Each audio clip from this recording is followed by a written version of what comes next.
many of you here have heard me speak before? Okay, I promise you tonight this is all new stories. This is one of my favorite parts of the evening. I'd like to have a show of hands for each one of these categories. I'd like to know how many people in here, if you have run 51 or more marathons. 51 or more. Do we have anybody in that category? 21 to 50. Okay, 11 to 20. 6 to 10. 1 to 5. Okay, now these are the special people for the evening. If Sunday's going to be either your first marathon, your first half marathon, or your first 5K, stand up.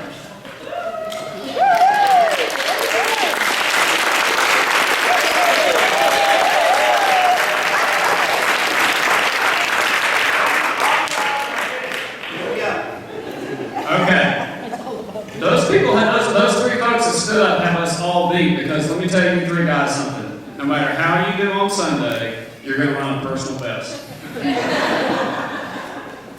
I also want to tell you that when I speak, I use the term runner quite a lot. And I want you to know that when I use the term runner, I'm also referring to anybody that walks, anybody that jogs, anybody that runs, anybody that crawls, or anybody that hobbles, because I've done all of the above at one point or another in the marathons that I've run. It's hard to come up with an inspirational talk to some of the most inspirational people that there are. But I've had some things happen to me within the last 6 months that I think hopefully will make an impact on you tonight. First of all, I want to tell you, do not ever take for granted how blessed you are to be able to even train or think about getting to that starting line this coming Sunday. It's a true blessing that you can even get through the training to get there, and that in and of itself is a tremendous accomplishment. I've been blessed to have running in my life. My dad got me started running at the age of 11, 40 years ago. I'm not a great athlete. I've never won a race. I've never come close to winning a race, and I never will. But I will tell you, I love running with all my heart. And you'll find out in a minute that I mean that both literally and figuratively. On December 1st of 2009, I turned 50 years old. I had just completed my 18th marathon. I had just completed my fourth half Ironman. Now, if you don't know what a half Ironman is, it's a 1.2 mile swim, a 56 mile bike, and then a half marathon, all of that being nonstop. I had signed up to do my first Ironman in Louisville, Kentucky in August of 2010, so I was about 8 months away from doing my first Ironman. In January of 2010, I ran my 10th Houston Marathon. It was my 19th marathon overall. I finally got that coveted veteran status, and then they went and lowered the veteran down to 5. And then in March, I ran the Little Rock, Arkansas Marathon. That was my 20th marathon. And then in April, I went to Galveston, and I did my 5th half Ironman, and I PR'd. And my PR time for the half Ironman was 5 hours and 46 minutes. Now, if you've never done one of those before, and you don't really know what that time is, at that time ain't in danger of winning anything. I was probably a good hour or more behind the winner of my age group, but you know, I still did well for myself by setting a PR. At that time, I was full blown into my Ironman training. And in my Ironman training, I was swimming 5 to 7 miles a week. I was cycling 150 to 225 a week, and I was running anywhere from 35 to 50 a week. I was 4 months away from the race. I was absolutely in the best condition of my life, and I was ready to do it. On May 25th, on a Tuesday, I went out for a run. I call these runs I call them my 10 plus Tuesdays. I started doing these a few years ago. I usually run 10 to 12 miles on a Tuesday. I do it at a very easy pace. I don't time myself at all. And I do it just to keep my body up in that double-digit mileage range before I do the rest of my week, so I don't wear myself out for longer runs on Saturday and everything else that I was doing.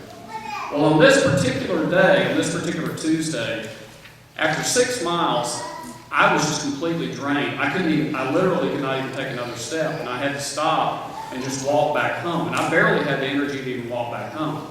Well, if you run enough, you know that you just have certain days where you just don't have it.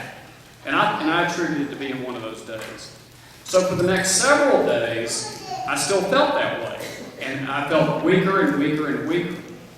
And so finally, I talked to my wife, and we decided we were going to set an appointment for me to go to the cardiologist. Well, I went to the cardiologist on Friday, June the 4th. Now, what was significant about that day was that was the day that my son Robert was graduating from high school. So I go to the cardiologist's office on Friday morning, and I had everything lined up. I mean, I was going to walk in, and I had all these notes about, all the running I did and all the events I was doing, and I'm sure there's an explanation for this. As soon as he looked at my EKG, he told me to sit down immediately. He would not even allow me to stand back up. And he said, you need to be in the emergency room right now. You need to be admitted to the hospital. He said, you are in danger of having congestive heart failure. My heartbeat was 143 beats a minute, nonstop, and I did not know it. He told me that if I were not an athlete and I was not in the shape that I was in, that I wouldn't even be able to walk around. And he was actually surprised I was able to walk around. Well, I told him, I said, well, how long will I be there at the ER? Because my son's graduating tonight. He said, oh, don't worry, you're going to be there for a while. And he told me, he said, you won't be at your son's graduation. Which absolutely broke my heart. Well, later that night, after I'd been admitted to the hospital, 10:30 that evening, there was a knock on the door. In walks my son in his cap and gown. And I cried 2 times during this entire experience. That was the first time.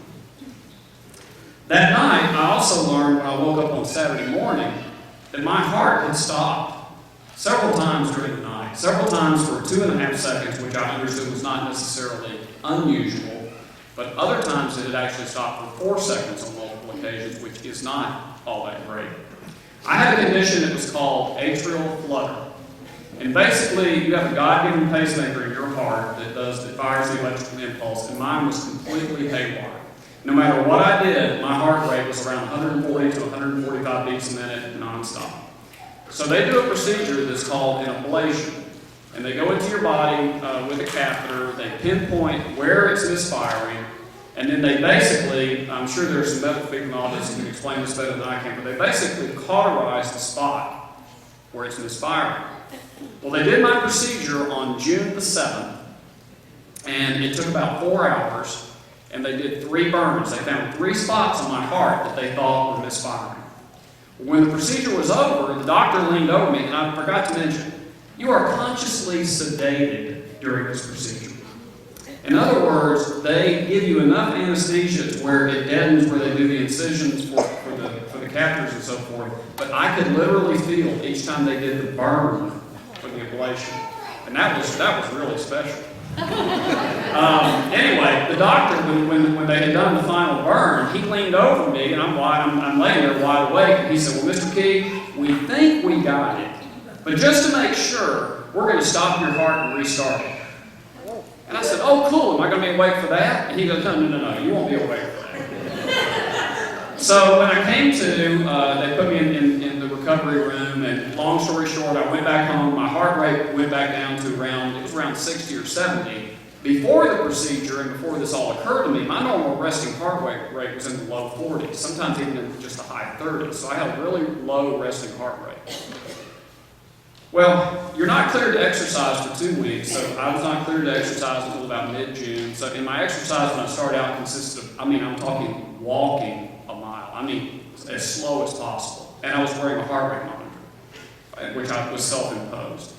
Well, on the 3rd Sunday after my procedure, I was out doing a bike ride and wasn't pushing it at all. Went up a little hill, came back down the hill, looked at my heart rate, and it was like 125. And I thought, okay, well, that's about right. Got back to the house, it was still 125. The next morning I woke up, it was still 125. I had a reoccurrence. Well, the second time around, you're a little bit more educated, so I did some research and some recommendations that were made to my wife from family and friends and to me were a doctor whose name is Dr. Masumi. He's with St. Luke's Hospital. And by all accounts that I have read, he is the leading authority in the world in this particular procedure. Well, I went in to meet with Dr. Masumi, and I will tell you, someone asked me if I was scared at any point that I was going to die. I will tell you, I was never scared that I was going to die. I was scared I was never going to be able to run. So when Dr. Masumi and I were having our consultation, it was he and I and my wife, I looked at him and I said, and it was the most scared I've ever been, I can't remember being this frightened, I said, am I going to be able to run another marathon or do an Ironman? And unwaveringly, he looked at me without hesitation and said, absolutely. So on July 13th, I went into the hospital, I had my second ablation, and this time, this guy absolutely nailed it. As a matter of fact, when they were wheeling me out of the operating room, my wife asked him, when does he need to come back in for a checkup? And he said, oh, I don't know, about a year. So he knew that he had gotten it. He cleared me also to start exercising in 2 weeks. So 2 weeks passed, and I went out again. I went on a very, very slow 1 mile walk. Did this for 2 or 3 days. 2 or 3 days after that, I decided, okay, I'm going to up it a little bit, so I did a 10-minute walk and a 30-second jog for 3 miles. Now, that was hard to do, but I did it, and I stuck to it. Well, as the weeks went by and the days went by, I would gradually decrease the amount of walking time I would do, and I would increase the amount of running time I would do, all the while checking my heart rate and just praying that it was going to go back down, and thankfully it went back down every single time. On September 10th, this is a day I will never forget, and may seem very, very trivial, but I had run a 7.5 mile route around my neighborhood. I call it my base route. I've run that, I bet you I've run 10,000, maybe 15,000 miles on that one route in the last 20 years. I went out and I ran that route nonstop on September 10th, about 8 weeks or so after my procedure. And I felt like at that point, okay, I really am on the road to recovery. Well, at that time, I also had gone back in, and I'd gotten back into my swimming and my cycling, and I had gradually done the same with it. I would do a little bit of swimming, I would do a little bit of cycling, and I would gradually build it up. I had forgotten during this time, I had signed up to do a half Ironman in Austin on October 17th. And I had forgotten about it, just because of everything that was going on. Well, as time went on, I thought to myself, and I realized I had signed up for it, I said to myself, you know what? I think I could do this half Ironman. They have an 8-hour cutoff, and I think I could do it in 8 hours. I really do. So I kept up my training, and I continued to progress, and I progressed even faster, and I was even stronger than I was before my procedure. And Dr. Masumi had told me, he said, you may have been having this condition off and on for a while and not known it. I thought it was just old age that was slowing me down, and maybe it ended up being that it was this heart condition. So on October, the first weekend of October, I thought to myself, I'm going to push the envelope here and I'm going to see what I can really do. On that Friday, I swam 5 kilometers nonstop, which is 3.1 miles. I got up Saturday morning, I ran 15 miles at just under an 8-minute pace, which is really good for me at this old age. And then on Sunday, I did a 100-mile solo bike ride. And I said to myself, okay, you can do this. So on October 17th, 2 weeks later, I was standing on the shore of Decker Lake in Austin, Texas, getting ready to enter the water to do the half Ironman. And I had faith that I was okay, but I had not pushed myself for 6 to 8 hours nonstop. There's a big difference there. So the swim wave goes off, 1.2 mile swim. I get out of the water and I look at my watch. I had PR'd on the swim by 3 minutes. Went to transition, got on my bike, did the 56-mile bike, got off the bike, looked at my watch. I had PR'd on the bike by 10 minutes. Got to the transition, I got ready to start my half marathon, the run portion, and I felt absolutely fantastic. And I looked at my watch and I said, good heavens, if I can just do a 2:09 or better half marathon, I'm going to PR in this race. Well, I decided to be smart, and please take this advice. I decided to be smart, so what I did was every time my heart rate got up to 150 to 155, which was pushing it up to around the 90% level for me, I took a walk break, and I let it come back down. I ended up walking probably 30 minutes of the half marathon. I did the half marathon in 2 hours and 2 minutes, and I PR'd by 6.5 minutes. I did a 5 hour and 39 minute. Not only did I finish the race that I was hoping to do in just 8 hours, I PR'd by 6.5 minutes. When I crossed the finish line, that was the second time I cried, because I knew that my heart was back and that I was healed. I'm going to tell you all that this Sunday there are going to be times of laughter and tears and struggle and joy. And every one of you, I will tell you right now, every one of you are going to just do so fantastic on Sunday. Don't worry about the clock. Do not worry about your time. Just go out there and absolutely enjoy the race. As I said, it is such a blessing to be able to even go and stand on that starting line and compete in the race. I'd be a little bit remiss if I had a hard week this past week. I'd be a little remiss if I didn't say something in honor of my father-in-law. My father-in-law, who's 90 years old, passed away last Friday. He was just one of the great men of my life. And my father-in-law was a really big supporter of mine. And he came out the last 2 years to watch me compete in the Galveston Half Ironman in April. And one joke we have about my father-in-law is that the man could fall asleep anywhere at any time. So we got up at 4:30 that morning, the first year that he came out. He was a real trooper. He went out, and he and my wife were together, and they watched me come through the water. They watched me get out and swim. They were there to see me get off the bike. And then the run course for the half marathon was 4 loops. I came around the first loop, and he's standing on the side, clapping and cheering. Came around the second loop, clapping and cheering. Came around the third loop, clapping and cheering. Came around the fourth loop, and I was looking for him. I didn't see him anywhere. And I see this shady palm tree, and there he is in a cozy little lounge chair on the fourth loop. I'm running along, my wife videoed this. I'm running along, and I get about 25 yards past him, and I thought, you know what?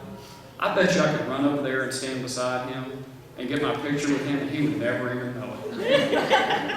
So I got off the course, ran back to where he was, stood beside him and waved. My wife took the picture. He had no idea it happened. We presented him with that framed picture on Father's Day that year. And it's just one of the great moments. What I will tell you is, don't be so caught up in your time that you can't veer off the course a little bit and enjoy yourself. That's not what it's all about. My medal, no matter how long it took me to finish, my medal looked the same as everybody else's. All of you are going to do great on Sunday. Good luck and Godspeed, and I'm just really, really proud of everybody for being here. Thank you.